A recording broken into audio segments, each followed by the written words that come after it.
Welcome back, it's Zion from Uke On Demand, and this week we're going over a beautiful classical piece by Mauro Giuliani. We're going to go over the first part of the lesson in this video, but you can get the rest of the tutorial and the tabs at ukeondemand.com. And so to play this section, we're going to start out by picking the E string, open E, followed by the 4th fret of E, into an A minor. And A minor is just the 2nd fret of the G. Strum the entire chord. And although you might use, when you were strumming, you might use your middle finger for the A minor chord, here you might want to use your index because you're going to do a little walk up on the A string, 2nd fret, 3rd fret, and it's nice to have some more fingers free. Either way, you're going to pick the 2nd fret and 3rd fret of A. And then we're going to jump into an E7. Now this isn't your usual E7 down here at the bottom of the fretboard. Instead, we're going to be barring the 7th fret and have our middle finger on the 8th fret of the C. And strum that once.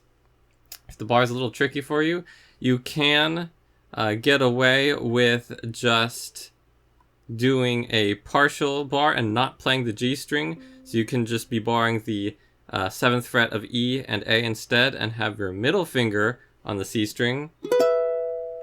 It's not going to sound quite as full, but if you need to do that to make it easier, it's okay for that section.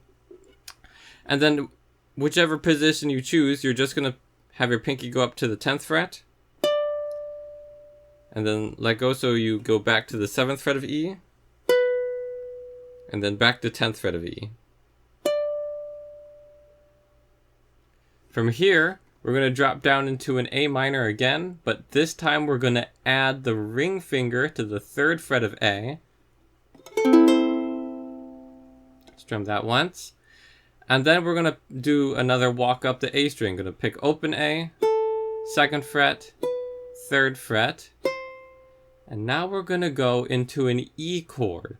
And whichever version of E is more comfortable to you is fine.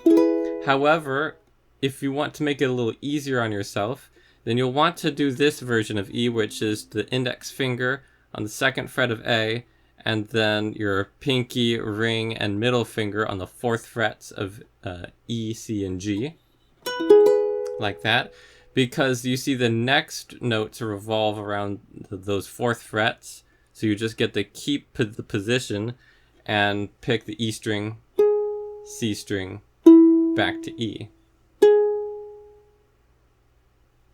Final bar of this song is pretty simple, or the final measure I should say, and that's just going to repeat the earlier measure, so it's just going to be the A minor, 2nd fret, 3rd fret A, that barred E7, 10, 7 to 10 on the E string, so 10, 7, 10.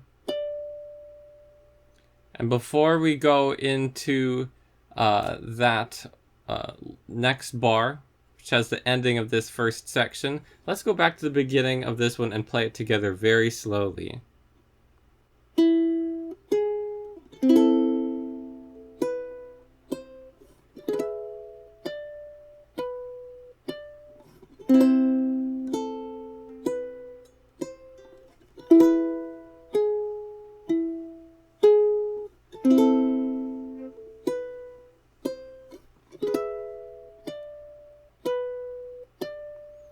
And that's how to play the first part. To get the rest of the lesson and all the tabs, head over to ukeondemand.com and subscribe below so you don't miss our upcoming fingerstyle tutorials. We'll see you next time.